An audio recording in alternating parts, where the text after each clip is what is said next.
let's just put a few grapes in an envelope and mail it. So, right, some dried grapes, you can do that.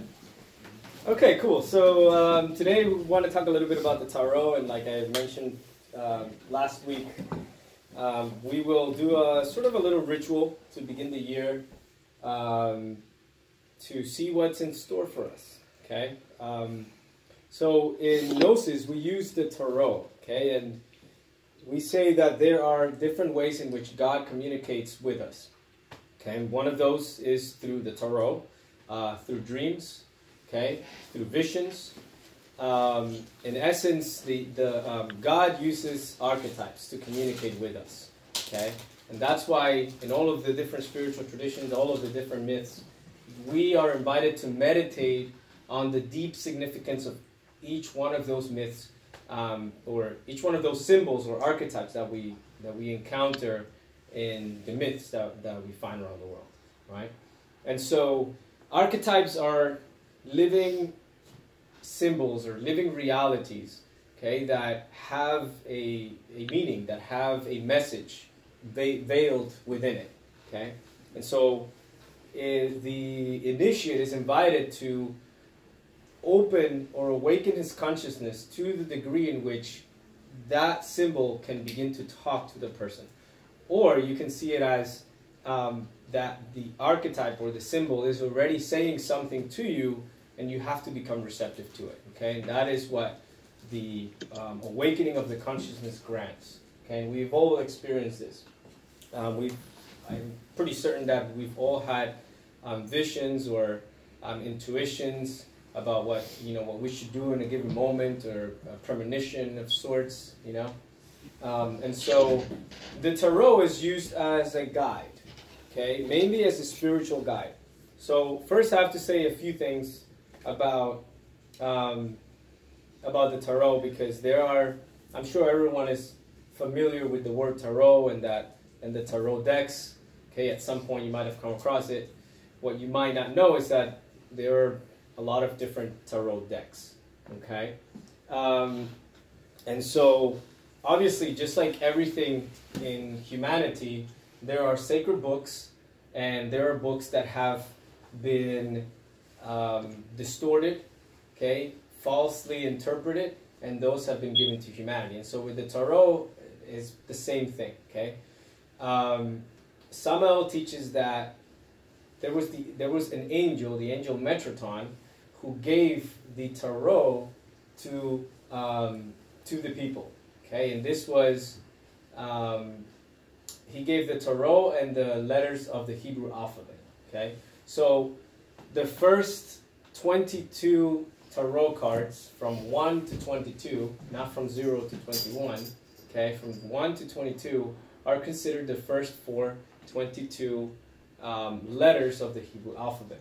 Each one of those letters has a numerical value and has a meaning within that, within it, right? So that's why when you see these tarot cards, you will see a few different things that I'll talk about. There's always a Hebrew letter, there's a planet assigned to it, there's a constellation assigned to it, okay, and so forth. So to sort of summarize, we'll say that think of the tarot as the Bible, okay? It is a living book, okay, but instead of words, it has images, okay? And those images, each one of those images, you can give lectures and lectures and lectures about that, and write books about each one of those tarot cards, right? The tarot has 78 cards in total. The first 22 are considered the major arcana, or the main ones, and the rest of the cards from 23 to 78 are considered minor arcana, okay, or meaning that those letters, those minor arcana or tarot cards are sort of a unfold from the first 22. Just to explain in a way, okay. Today we're going to talk a little bit about Kabbalah, because in order to understand the tarot, we have to understand Kabbalah.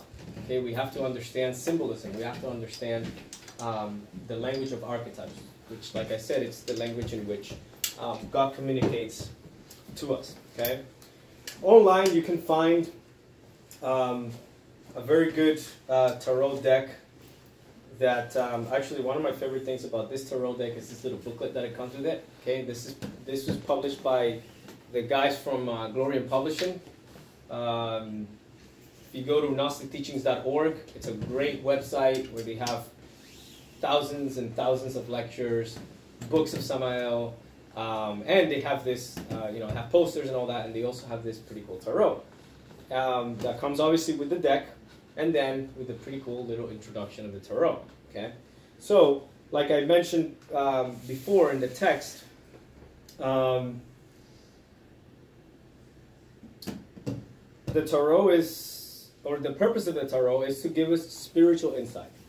Okay, that is the main and really only purpose of the tarot, to give us spiritual insight, to let us know what is happening inside of ourselves, in the inner world. Okay, because as we know, the external world is the result of the externalization of the inner world, right? Or the externalization of light.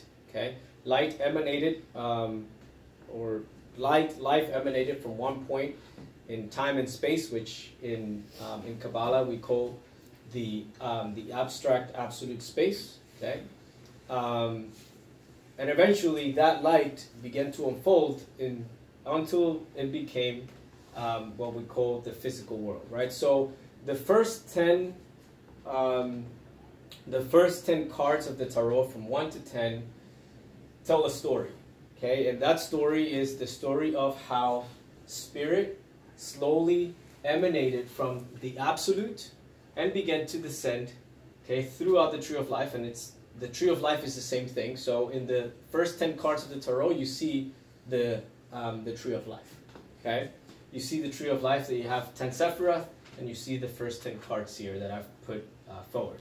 And what they explain is the process of the spirit descending all the way down into matter, okay? And then there is a process of return, okay? And that explains our journey, okay? We came from the light, we descended all the way here to the world for a particular purpose, which was to create consciousness, to expand our wisdom about ourselves, about life, and then there is a way back, okay? And that's what the next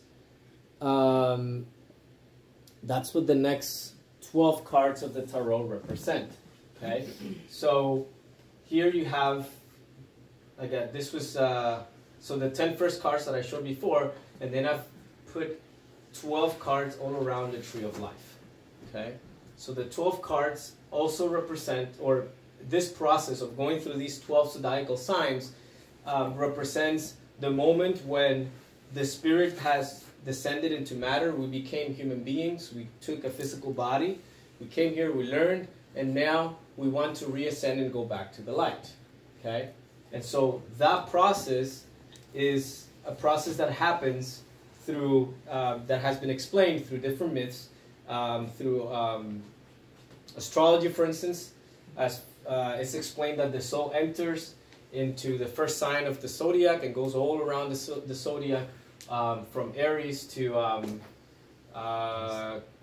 Pisces, right? So you go through each one of the zodiacal signs, okay? And what you do in that process is you learn, right? You have experiences. You experience life under this house, under this constellation, and so forth, okay? Once you have gone through that and you have learned, now you earn your right to return to the absolute. This also reminds me of the story of Hercules, right? Hercules was this demigod, or half human and half god, right? Who descended to the planet Earth, and Hercules is all of us, right? This is we are the archetype, because we are half human and we're also half divine, okay? Part of ourselves comes from the realm of the divine, okay? Hercules descends into the physical world, and then here he gets lost in the world as a regular human being, degenerates. He gets to the point in which he becomes a murderer. He murders his entire family, and then obviously he realizes, what am I doing here? And what's the purpose of all of this? And so he repents for having killed his wife and his kids. Terrible. Okay, but of course, internally or esoterically speaking, we've all done the same thing, right? We've all killed that feminine, divine aspect within ourselves, and the fruits of that, which is the consciousness, right? And so when this happens to us, then we want to return, and then when Hercules, repents, the Divine Mother says, "All right, you will be forgiven, but we will have to give you these labors that you have to go through." Okay, depending on what version of the myth you encounter, he does 12 labors, or 13, or 14.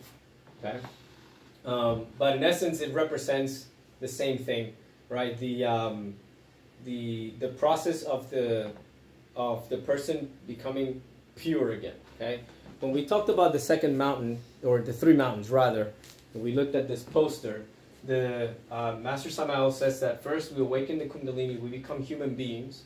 Okay, we fully develop ourselves, and then we have to get rid of all of the ego that we have created. That's all in us, in our subconscious. Okay, and he says that there are 13 labors that we have to accomplish, or tasks that we have to accomplish. Okay, and that is in reference to going deep into our subconscious and eliminating completely all of the egos that we have, all of our darkness. Okay, and so in essence, that really is what the tarot is here to teach us.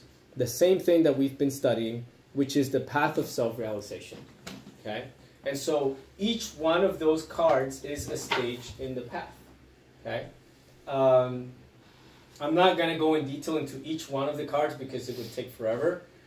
This is just an introduction, and part of the main thing in the Tarot, as well as in Kabbalah, is that, again, there are living symbols that should speak to each one of us. Okay, and since we are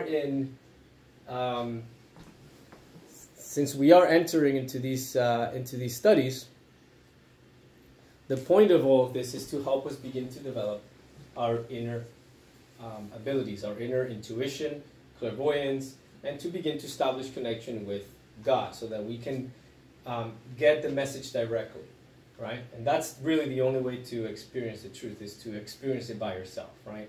The physical teachings, the physical symbols are only sort of guidelines that will help you get there, but ultimately it is us. We are the ones that have to develop ourselves and awaken our conscious so that we can receive the information that we need, right? Okay, so most people, as you probably noticed, most people use the Tarot for divinatory purposes. Okay, they basically just want to see what's in the future. Okay, and there's nothing wrong with that, but we always ask ourselves as Gnostic, who is it within me that wants to know the future? Okay, is it your consciousness or is it your ego? What is it that you want to know, and why? For what purpose, right? And this is why the word arcana. The word arcana means a mystery, okay, or a secret, as it was explained to us in that video that we watched about sex, the secret gate to Eden, right? That arcana is a secret mystery that is revealed to a person when that person, or the initiate, is ready. When that person has gone through a sort of purification, right? Ethical and spiritual purification, and then that person is given teachings, okay, little by little, okay. But again, those teachings are just sort of the start, the first step, right? And then we have to listen to the teachings, and then we have to realize the teachings within ourselves. We have to live the teachings, right? Okay, and so that is the purpose of the Tarot. So the Gnostic looks at the Tarot as a way to get spiritual guidance. Okay, and like I said before, when you know what's happening internally, then you will know what will manifest. Okay, so what we'll do today is we will all choose a little Tarot card. Okay. And the purpose of that is to ask our being, okay, to ask the Divine Mother, which is really the initiator, to give us a hint, a clue of what archetype or what aspect of God we need to work with during the day, during this year, okay? Or what archetype will manifest itself during this year for our own spiritual growth, okay? Each one of the cards, when you go to the altar, so the way that we'll do it is we're going to do a little prayer first, okay? A little meditation, maybe 5-10 minutes. Then we'll do a little prayer, okay? And then each one of us will go to the tarot and we will choose a card, okay? So we will kneel, you'll do a little prayer, take whatever time you need, not all the time in the world, but a little prayer, go there with mindfulness, consciousness. And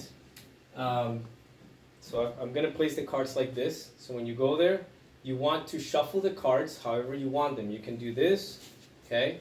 Or you can separate them, like you can put like 3 stacks and then mix them up and put them back together, okay? And then you will take the one on top. Or you can spread them out and then take one from there. Whatever you want, get creative, okay? Shuffle them, and so then you just pull out a card, boom. And remember the card that you have, okay? Remember it, at least remember the number, okay? Usually there is a word there underneath every card. Let me just pull one over here so we can have let me just pull this one out so you can have a little bit of an idea of what the tarot cards look like. Okay, so there's usually a number. In this tarot deck, the numbers are on the bottom, so there will be a number. Okay, there is a Hebrew letter, so if you know how to read Hebrew, then feel free to do that. Then there is the title of the card, okay, down here, and then you'll see a figure here in the middle. Okay, the tarot has 3 planes, as you can see.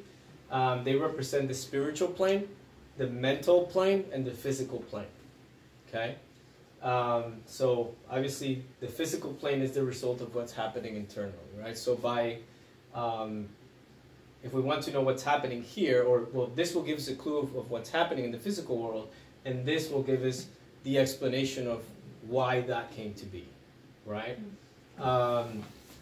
Okay, and then there is usually, like I said, there is a planet, and then there is a constellation in it.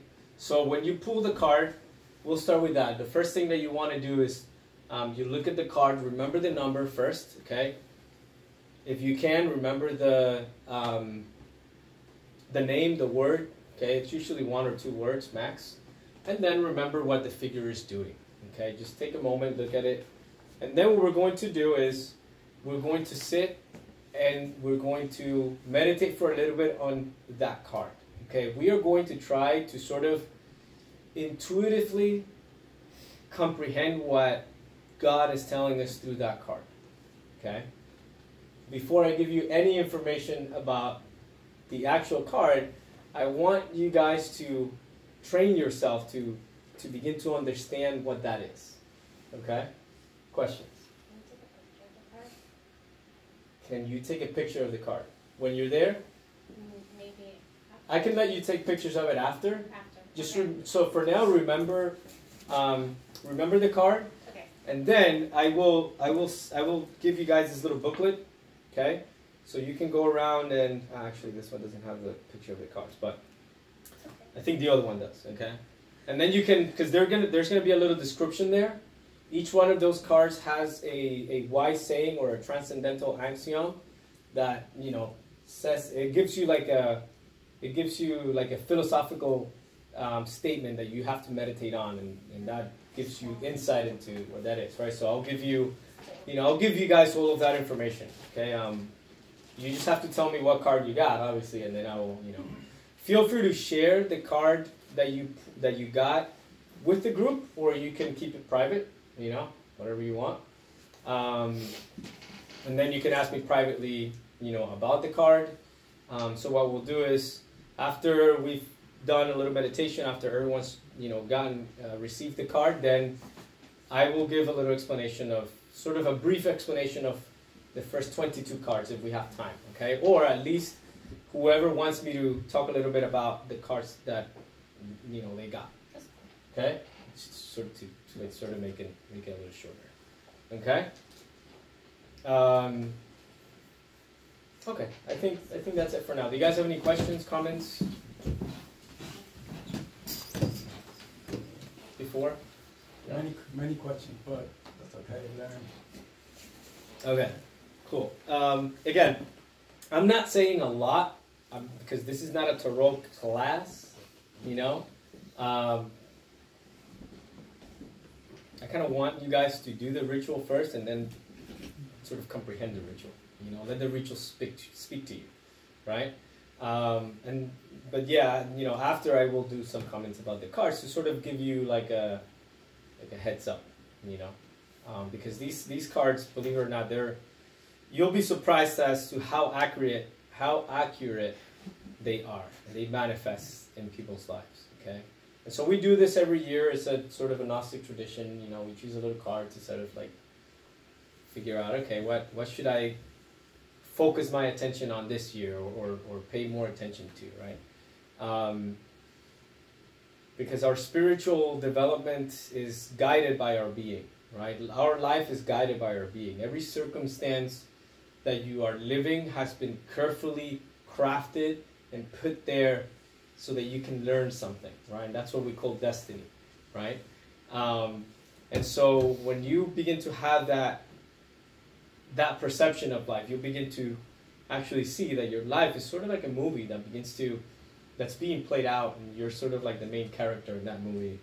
And until you identify yourself with the main character, you're lost. Once you do that, then you start to, to find meaning and purpose in your life. Okay. Okay. Cool. So that's the. If you want to look it up on Amazon, I can send you guys that link. Does the one from Amazon have the book with the pictures? I just clicked on something. Yeah, that's the. So this one doesn't have the pictures in it, but you have the cards. So this one comes with the tarot cards, and there's a little booklet, and you'll see the images there and all that. Okay. I'm also going to recommend these two books by Samuel and Vior, Tarot and Kabbalah, and Alchemy and Kabbalah and the Tarot. Okay. I'm actually going to send you a PDF version of this one because in there he divides the book into 3 sections. First, he gives a sort of esoteric explanation of each one of the arcanas, and then he explains like what it means, like when we are actually living those arcanas, what the sort of how those things manifest in the person's life and how to embody that archetype, right? So, okay, I don't want to talk anymore. So let's do this. Okay.